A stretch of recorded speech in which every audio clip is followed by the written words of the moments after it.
wa ghafala 'anil maut, dia nanti lupa daripada kematian, wa tarakahu nasyan mansiya, ya, lalu meninggalkan mengingat maut.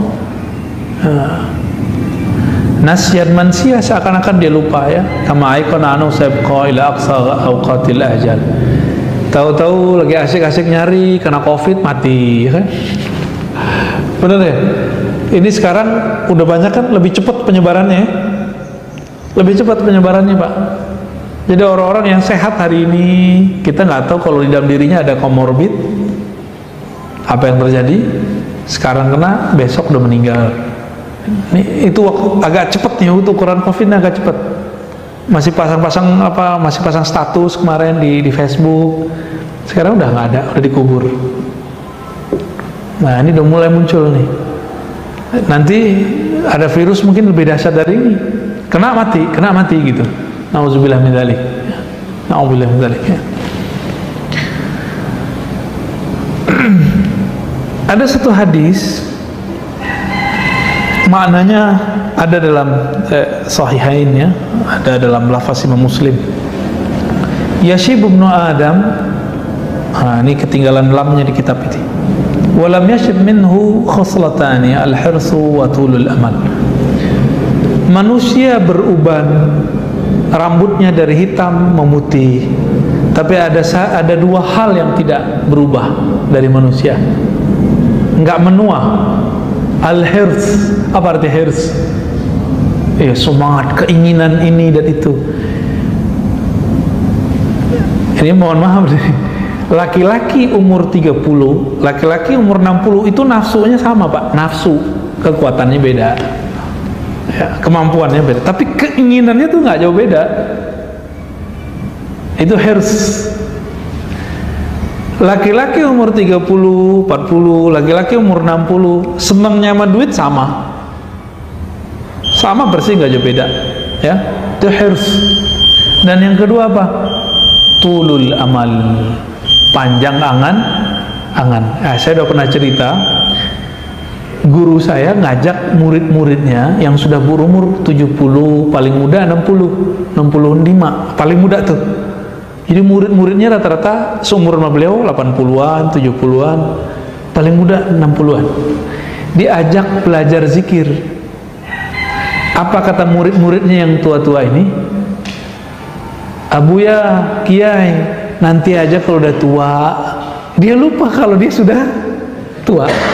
Karena keseringan ngomong dari umur masih muda, nanti aja belajar zikirnya kalau udah tua. Terulang. Dan saya dengar langsung, Pak. Ini belum lama, sekitar 3 tahun lalu lah, 4 atau 3 tahun lalu, guru kita bilang, ayo belajar zikir yuk sama anak muda nih gitu. Apa yang terjadi? Saya kaget denger itu.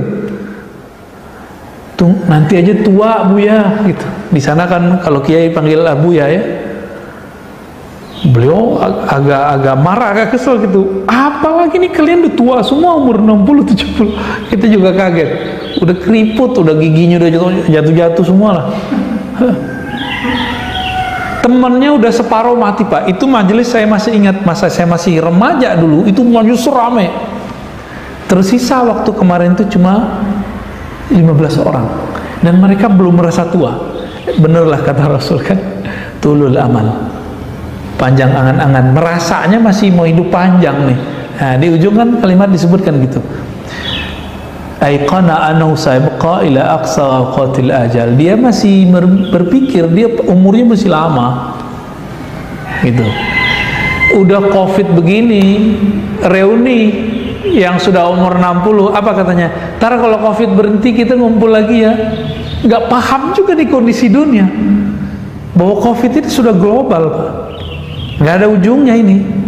Jadi jangan antum berpikir, terserah tanya ahli kesehatan kalau nggak percaya, bahwa Covid ini ada ujungnya. Nggak ada ujungnya.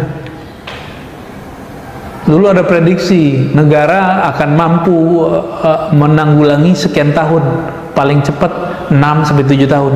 Nggak ada. Ribet, mikirnya udah ribet.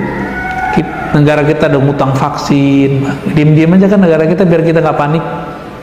Kalau panik lebih gawat lagi. Jadi, agak-agak ribet ya. Cuma alhamdulillah negeri kita, negeri timur, budayanya budaya sosial, sukanya ngumpul-ngumpul. Kalau orang barat udah biasa Pak, tinggal di apartemen, nggak sapa-sapaan, paling kalau di Prancis bonjour ya, good morning, gitu-gitu doang ketemu, nggak ada yang serius mereka.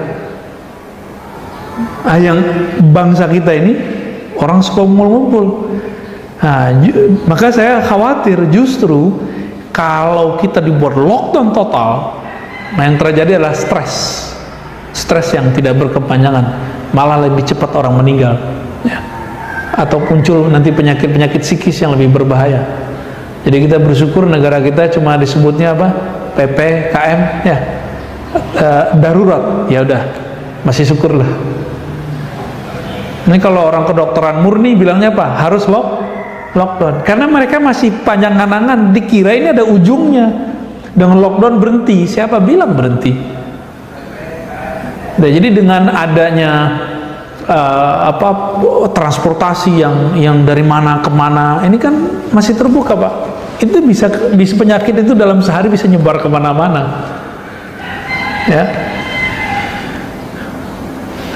Maka Nabi SAW mengatakan, Inna akhwafu ma akhafu ala ummati al-hawa wa tul amal. Yang aku khawatirkan kepada umatku bukan miskin, bukan syirik. Nabi gak khawatir umatku kuat-kuat akidahnya. Yang khawatir kepada al-hawa, keinginan hawa nafsu, wa tulul amal, dan panjang angan-angan. Maka coba mulai dilatih diri ya, puasa zahir batin. Jangan hanya puasa zahir, puasa batinnya juga. Puasa batin itu dengan cara mengurangi angan-angan. Ya.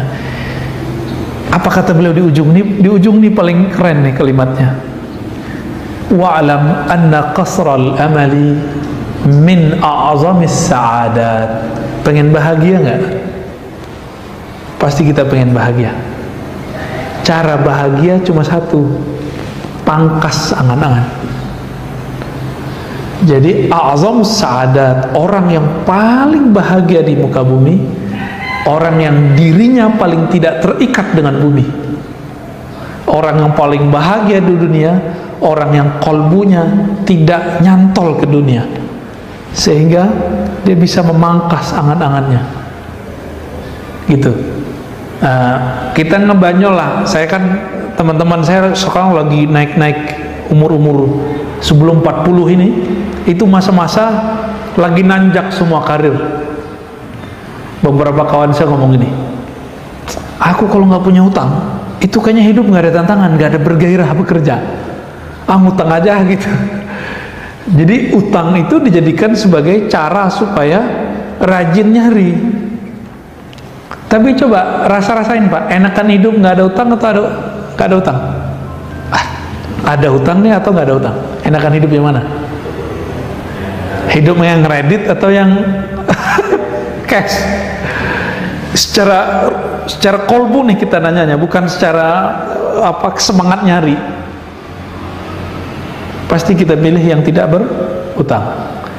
Cuma teman-teman kita pengusaha buat kaidah hadis pengusaha, hadis at-tajir, apa kalamnya, inna dain minad din. Berutang itu bagian dari agama katanya. Berutang bagian dari iman. Jadi mereka itu agamanya agama mencari hidup itu dengan cara berutang dulu. Itu konsep hidupnya ya. Ya terserahlah, silakan dilalui hidup begitu. Tapi Nabi SAW, kita lihat baginda Nabi SAW menghindari hutang. Beliau daripada menghutang lebih baik menggadaikan salah satu baju zirah, baju tahan bacok itu ya, yang pelindung ketika perang. Dan beliau memilih menggadaikan. Ini saya nggak nyuruh antum menggadaiin ya. Kalau antum kan udah ngutang, gadain lagi. Jangan, nggak ada dosanya, jangan. Tapi kalau terjepit, Nabi menggadaikan. Kepada siapa Nabi menggadaikan? Kepada orang Yahudi. Ini bukti bahwa boleh interaksi dengan orang-orang Yahudi dalam urusan duniawi. Ya. Itu Nabi SAW. Ternyata Nabi berdoa, ya Allah lindungi aku daripada ghalabatud dain, belenggu hutang, dan qahrul rijal. Ya, qahrul rijal ini tekanan orang yang menekan, ya mungkin debt collector dan sejenisnya itu. Jadi Nabi sudah melakukan itu. Maka teman-teman coba wiridkan itu jadi doa. Gak usah pakai bahasa Arab, pakai bahasa Indonesia boleh. Tapi kalau Arabnya, Allahumma na'udzubika min ghalabatid dain wa qahrir rijal. Minimal sekali sehari aja. Ya Allah, lindungi aku, jaga aku daripada belenggu hutang. Kalaupun berhutang tapi tidak membelenggu gitu. Amin ya rabbal alamin. Kira-kira itu teman-teman. Kalimat inti di kitab ini ada di ujung tadi. Jika ingin bahagia, maka pangkas angan-angan. Jangan banyak pikirkan dunia. Jalani aja hidup di dunia. Kerja ya kerja, tapi jangan nyantol hati pada tempat bekerja. Baik. Khalas Ustaz, cukup. Ustaz Harun. Boleh. Gak usah nanya tanya jawab lah.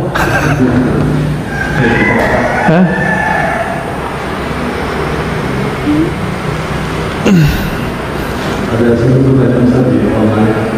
Taib. Itu dibacain. Apakah salah atau sulit menerapkan adanya kaum muslimin yang memberikan pemahaman taktis untuk siapa agama? Karena tadi ada Ustaz tentang mudahnya membeli pesantren atau memberikan bangunan untuk disebut kiai dan sebagainya. Taib. Imam Bukhari meriwayatkan satu hadis penting tentang akhir zaman. Idza wussidal amru ila ghairi ahlihi fantaziris sa'ah. Jika suatu urusan wussida ini kan ditaruh, diletakkan, dihamparkan, diserahkan kepada yang bukan ahlinya, tunggulah kiamat. Kiamat kecil tuh. Kiamatnya pesantren, kalau pesantren yang ngurus pengusaha. Seharusnya pengusaha itu bukan jadi pemilik pesantren, dia cukup menjadi tentara, panglima di situ. Pak Kiai, saya backup di bidang ini, gitu seharusnya. Jangan malah ngatur-ngatur pesantren, ya. Nah, itu seharusnya yang terjadi. Kalau enggak, nanti antum nggak akan baikan dengan banyak ustadz. Boleh nggak bangun rumah tahfiz? Bagus, tapi serahkanlah kepada ahlinya, berikan dia otoritas. Jangan masuk terlalu dalam. Nah, bisa nggak begitu? Kalau antum bisa begitu, silakan buka rumah tahfiz, cari ustadz yang bersanad secara pemikiran dan hafalan. Jangan hanya sanad hafalan gampang. Beberapa waktu lalu saya dikasih kabar oleh teman dari luar negeri. Ustadz, Buya, ini kawan saya di luar ngaku punya sanad, tolong dong cek. Jadi kata dia, ajaran dia, menurut dia ini ajarannya ekstrim. Kok punya sanad? Saya cek, 2 di atasnya itu sanadnya Ahlussunnah versi kita. Tapi dia dan gurunya itu tidak. Orang awam nggak ngerti sanad, tertipu Pak, dikira ini sanad Qur'annya sahih. Padahal kalau kita ngitung versi dia kan mengatakan akidah Asy'ariyah sesat, Sufi zindik. Ya kan, bermazhab tidak boleh. Ini mereka ngomong gini nih. Tapi sanad Al-Qur'annya ke siapa? Silsilahnya. Dari fulan, fulan yang ketiga sudah orang bermazhab, sudah Sufi, sudah Asy'ariyah, ke atasnya malah mursyid-mursyid itu. Antum coba cek di Indonesia, pemegang sanad Quran yang awal-awal, contohnya di Jawa, Pulau Jawa itu awalan itu kan yang kita kenal ya, yang mastur banyak. Ini yang masyhur aja dulu. Mbah Yai Syekh Munawir Kerapia ya kan? Ini turun ke berbagai wilayah itu di Jawa tuh. Itu seorang mursyid ya. Selesai muridnya hafalan, dikasih ijazah Dalailul Khairat dan beberapa ijazah zikir. Akidahnya Asy'ariyah sifat 20 belajarnya, bermazhab Syafi'i, bertasawuf. Itu pemegang Quran dari dulu. Di Sumatera Barat khususnya, tempat saya lahir, itu ada yang lebih tua, namanya Syekh Abdurrahman ya. Syekh Abdurrahman ini lama di Mekah, maka boleh disebut Al-Makki, Al-Minangkabawi juga ya. Syekh Abdurrahman kemudian mendirikan, pulang udah deket 100, bangun satu ma'had namanya Al-Manar. Ini cucu baru meninggal kemarin, umurnya juga hampir 100, Abu Yash'arani Khalil, guru kami ya. Ini beliau umurnya waktu wafat diperdebatkan 120 atau 130-an, wallahu a'lam ya. Kalau iya berarti beliau sempat bikin ma'had selama 20-an tahun. Kalau umurnya 120, karena waktu pulang udah deket 100.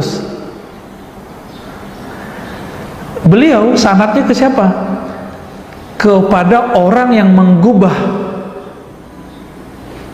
akidah awam, aqidatul awam yang isinya sifat 20.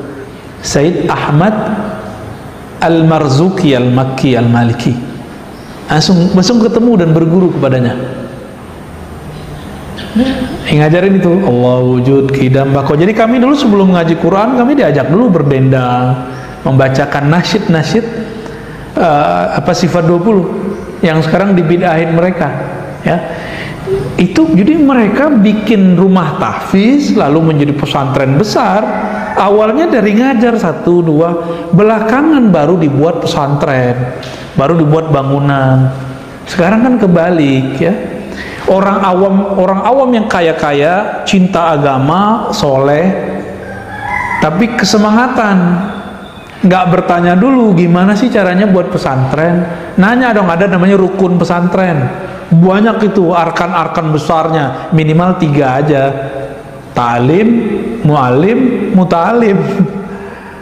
Taklim aktivitas ajar mengajar, mu'alim guru yang mengajari, terus muta'alim yang ngaji. Jadi di sini pemilik bangunan gak masuk, Pak. Pemilik bangunan dia seharusnya sudah mewakafkan bangunannya. Kalau dia support harta, dia sudah mewakafkan. Apa arti wakaf? Wakfun, apa arti wakfun? Wakaf. Wakaf lazim. Apa artinya? Berhenti. Dia serahkan, berhenti kepada Allah, udah beres. Ini ngatur-ngatur ya salam. Saya udah ngelihat banyak rumah tahfiz tutup, Pak. Atau minimal konflik internal. Kenapa? Si yang punya duit ini merasa dirinya berhak ngatur karena dia yang membangun. Si kiai merasa kok wilayah saya diintervensi. Si yang punya duit merasa ente kan aneh yang gaji, kalau nggak pergi aja. Itu apaan tuh, Pak? Nah, ini akibat jika urusan pesantren dikelola oleh bukan ahlinya. Coba kita balik. Coba kalau orang ini punya perusahaan, serahin kiai yang ngurus, bisa nggak?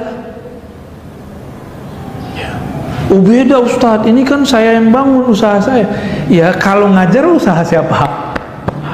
Kan usaha kiai. Jadi tolong kalau antum emang berminat ya, bapak-bapak, saudara, sahabat ada yang berlebih, lebih baik mendonasikan hartanya, kepunyaannya, mewakafkan mutlak secara langsung kepada orang yang menurut kita ikhlas fisabilillah ya. Jangan menurut kita, kalau nggak sesuai sama saya buang. Emang boleh seorang murid ngomong begitu tentang gurunya? Jadi udah terbalik, Pak. Orang kaya mendadak jadi Pak Haji Kiai ya. Kalau Pak Haji doang boleh, dia udah mengiaikan dirinya. Dan saya melihat ini apa ya, bikin hancur banyak pergerakan tahfiz. Akhirnya apa? Cari kiai yang dia asal aja, yang penting ada yang hafal Quran, masukin. Dia nggak tahu si ustadz ini sanad Qurannya mungkin ada, tapi sanad pemikirannya nggak beres. Mulai mengajarkan radikalisme, nggak boleh hormat ke bendera, kan mulai banyak sekarang. Anti NKRI, udah gawat, Pak. Kita nggak sepakat amat sama demokrasi barat, makanya di Indonesia ada demokrasi sendiri. Bukan berarti kita kemudian membuang, oh dari Yunani buang, ya dia lupa sistem monarki juga dari sono, kerajaan-kerajaan itu ya. Ada pertanyaan dari Klaten ya, Bu Dewi. Assalamualaikum Buya, seperti ceramah Buya tadi, ada hal yang sangat menjadi motivasi, yang memotivasi saya. bahwa dalam diri kita ini ada sifat hewan ternak, hewan buas. Nah, pertanyaannya, ilmu tauhid af'al tentang menyatukan zat dan sifat itu benarkah menjadikan kita manusia seutuhnya? Waduh, nyambung kemana nih? Ya, ini dua hal yang beda. Untuk membersihkan manusia dari sifat hewan ternak yang tamak dengan sifat hewan buas yang bengis, pemarah, emosional, pendendam, ini dengan tazkiyatun nafs, dengan membersihkan sisi kejiwaan kita, nafs kita. Itu disebut dengan riyadhah, latihan. Keseriusannya disebut dengan mujahadah. Diulang lagi. Jadi antum itu belum disebut mujahadah kalau belum istiqomah. Jadi apa ciri-ciri orang yang mujahadah? Sungguh-sungguh istiqomah. Kalau riyadhah latihan doang biasa. Riyadhah itu artinya latihan berulang-ulang. Tapi kalau nanti ada saat tertentu diuji keistiqomannya, bisa istiqomah atau tidak ya. Bagaimana dengan kaitannya dengan ilmu tauhid af'al ya, tentang menyatukan zat dan sifat? Oh jangan ya. Tauhid itu menurut ahli ma'rifatullah itu ada 4 macam. Tauhid asma, tauhid terhadap nama Allah. Namanya banyak tapi yang punya nama satu. Jadi al-wahdah fil kathrah. Allah itu esa dalam keragaman namanya. Ada nama Allah yang terpancar di tumbuhan, muhyi, mumit, ya, maka dia hidup, ada yang mati. Ada nama Allah Pak di badan kita ini, sifatnya hayat. Itu Allah percikkan ke dalam diri kita. Disebut nafakhtu fihi min ruhi. Aku tiupkan bagian dari rohku. Di situ ada sifat-sifat. Itu titipan dari Allah Subhanahu Wa Taala. Nah, lalu zat, itu beda lagi. Sebelum sampai ke zat, pertama tadi apa? Nama. Yang kedua af'al. Tauhid af'al memandang dalam keragaman perbuatan kejadian di duniawi, semuanya bersumber dengan itu terjadi karena izin Allah. Saya mau tanya, berkali-kali saya tanya nih, ini COVID ini bagian dari perbuatan Allah enggak? Oh Ustaz, ini konspirasi. Iya, tapi izin Allah enggak? Atau ada sesuatu terjadi di dunia yang terjadi bukan karena izin Allah? Jika ada, berarti ada Tuhan selain Allah dong. Nah, orang ini musyrik. Musyriknya khafi. Dia ngomong asyhadu la ilaha illallah, maka nanti kalau dibangkitkan di akhirat, barisannya bukan sesama muslim. Walaupun waktu dulu hidup di dunia sholat, tapi batinnya ini nggak benar. Ya. Kira-kira gimana? Covid itu makhluk Allah bukan? Emang wajahnya Covid gitu ya? Ada bulu-bulu gitu ya? Itu kan Bill Gates yang buat itu kan ilustrasinya. Emang begitu bentuknya? Hattal-an, until now ya. Sampai sekarang dokter-dokter sendiri pun juga nggak tahu orang lab itu emang begitu bentuknya, itu masih diperdebatkan. Cuma ilustrasinya begitu ya. Ada gambarnya di sini. Bulat-bulat gitu, kayak rambutan ya. Benar kayak rambutan ya? Enggak ya, beda ya. Nggak bisa dimakan. Nah ini izin Allah bukan izin Allah. Orang itu memang udah ditakdirin mati. Cuma sekarang asbabnya COVID gitu. Asbab aja. Itu tauhid af'al. Jadi nggak ada penyatuan-penyatuan di sini. Siapa yang mengajarkan penyatuan zat dan sifat? Zat dan sifat itu tidak terpisah, tidak bersatu. Gimana nyebutnya? Nanti deh kita bahas di bab akidah ya, karena panjang nih ceritanya. Ada tauhid level 3, tauhid sifat. Memandang bahwa semua sifat di sini kasih sayang, hayat. Jadi kalau nama Allahnya muhyi, sifatnya hayat. Gitu ya. Allah itu khaliq, namanya nih ya, pencipta. Lalu apa sifat yang Allah turunkan di situ? Itu turunannya nanti. Ada hayat, ada sama, ada apa? Itu sifat. Apabila si hamba sudah jatuh cinta kepada Allah, jatuh cinta mungkin nggak kalau nggak kenal? nggak mungkin. Tambah dia kenal Allah, tambah hilang sifatnya, hilang kediriannya. Maka tauhidus sifat ini sudah tauhid tertinggi untuk tataran wali-wali Allah. Inilah yang disebutkan di dalam hadis Imam Bukhari. Ini bukan ngada-ngada loh ya. Antum ada ceritain begini dikira ini ngarang-ngarang, nih bukan. Ini yang dulu yang diajarkan oleh Syekh Abdul Somad Falebani, warisan dari ulama Madinah Syekh Muhammad bin Abdul Karim Samman. Murid yang lain yang juga berguru kepada Syekh Abdul Somad. Jadi Syekh Abdul Somad ini umurnya panjang, jadi asisten guru sekaligus. Muridnya Syekh Muhammad Arsyad Al-Banjari, Nafis Al-Banjari, ya, Mukhtaruddin Palembani. Itu mereka semua ngambil ilmu dari Syekh Abdul Somad dan gurunya Syekh Abdul Somad. Siapa? Muhammad bin Abdul Karim Saman. Masa di Betawi itu ada namanya Rotib Saman. Cuma sekarang tinggal rotibnya doang, zikirnya udah hilang, ma'rifatnya sudah hilang. Mengajarkan ini Pak, ada yang cuma ngajarin sampai tauhid asma, ada yang ngajarin sampai tauhid af'al, menganggap tauhid af'al udah paling tinggi, ya. Ya tergantung apa yang dia rasakan. Ada yang tauhid sifat. Di Sahih Bukhari dia katakan, jika aku mencintai hambaku, maka aku ganti sifatnya. Kuntu sama'ul ladzi yasma'u bi. Dia memandang bukan dengan pandangan dia lagi, tapi sudah dengan pandangan. Kalau kita memandang udah jarak 1 kilo bisa lihat gak? Ini 500 meter aja udah kelihatan kecil. Tapi kalau memandang dengan basornya Allah gimana? Nah itu bertauhid sifat namanya. Ini sudah, kalau wali ini makamnya sudah kutub, poros.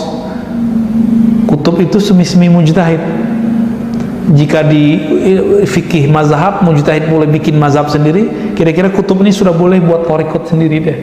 Itu sebabnya torikot banyak, sebagaimana mazhab itu banyak. Karena kalau wali sudah sampai di makom itu, dia punya izin, punya sin untuk merumuskan. Muhammad Rangga Maheswara, ya. Apa kategori orang berilmu yang boleh mendirikan pondok? Orang berilmu yang dia punya guru, diizinkan gurunya, diperintahkan gurunya. Minimal gurunya bilang, ente pulang ajarin orang, nah itu udah izin. Itu udah izin bikin pondok namanya. Apakah salah dengan kondisi sekarang ini, dengan maraknya pondok tahfiz? Kita senang sih ada orang buka pondok tahfiz, cuma yang kita khawatirkan apa? Karena yang megang pondok tahfiz ini bukan orang yang punya sanad keilmuan ahlus sunnahnya tidak jelas tadi, maka dia akan boleh saja dia ngaku dia ahlus sunnah. Di situ muncul indoktrinisasi anti nasionalis. Maka antum nggak usah pura-pura nggak tahu lagi. Sekitar kita banyak pondok tahfiz yang ngajarin anaknya nggak boleh hormat ke bendera, ya kan? Nggak usah pura-pura nggak tahu lah, ya. Saya juga nyaksiin banyak banget. Nggak ada upacara bendera, ya. Yang nggak wajib sih secara agama, tapi ini kan secara nasional wajib.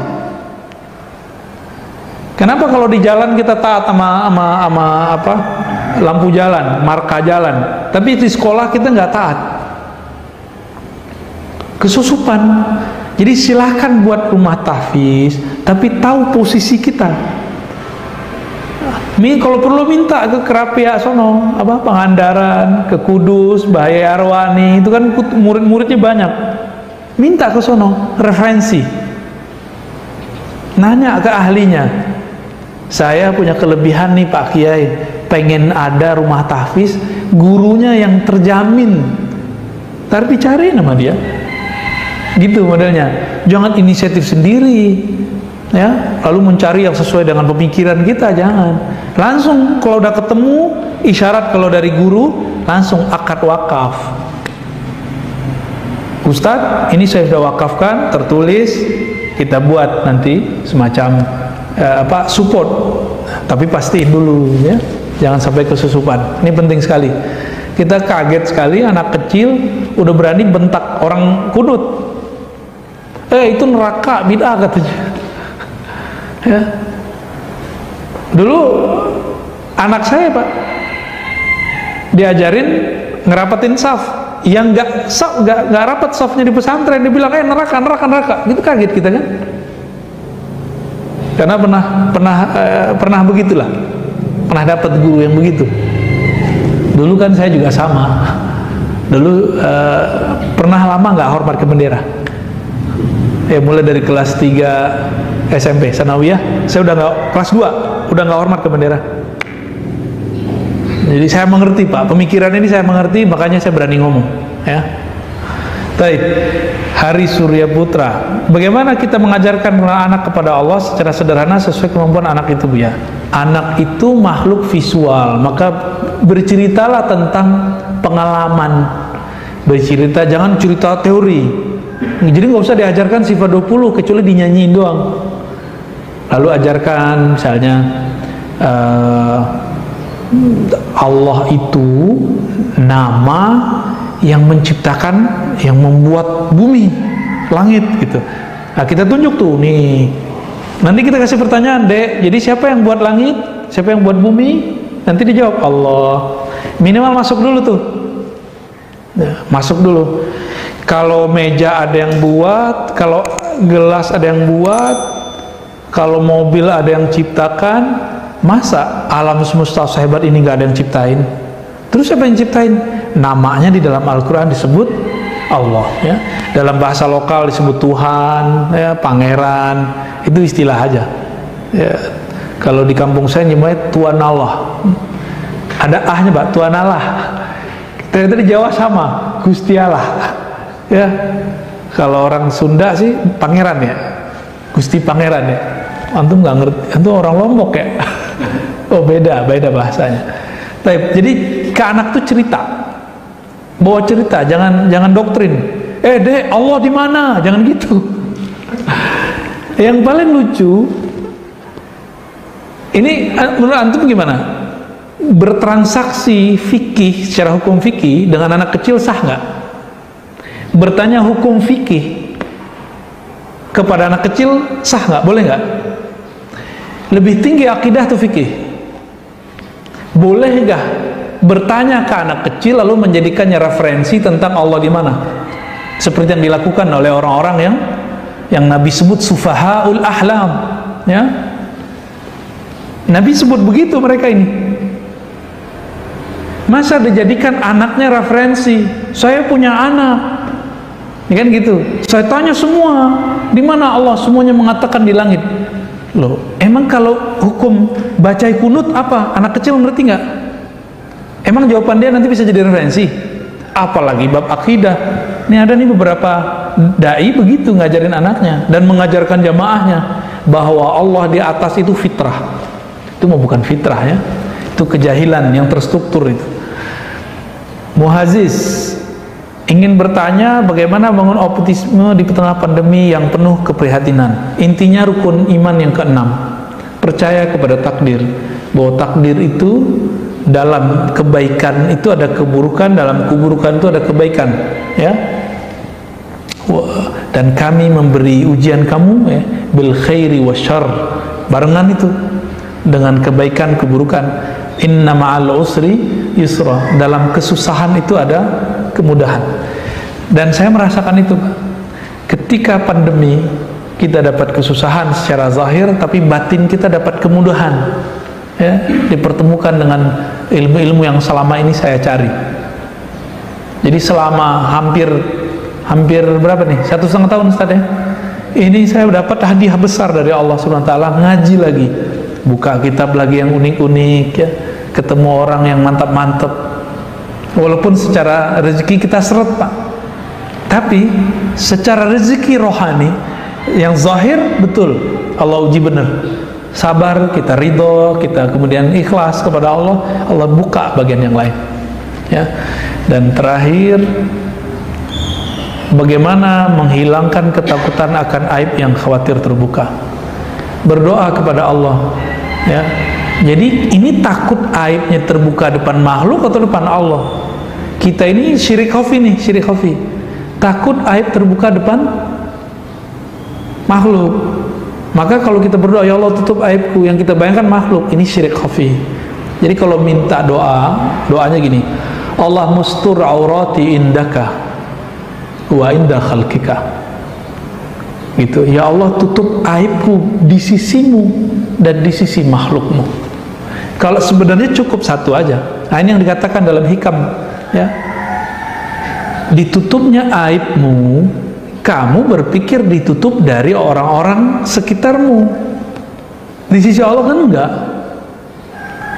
Maka mintalah ditutup aib di sisi Allah, pasti Allah tutup di sisi makhluk. Bagaimana caranya? Tobat. Maka kita tobatlah. Apa ada di antara kita yang nggak punya dosa? Kan nggak ada. Caranya itu tobat aja. Insya Allah Allah akan hapus, Allah akan tutup. Nah, maka kita optimis, serahkan kepada Allah, ya. Curhatlah kepada Allah. Jadi jangan curhat kepada sembarang orang.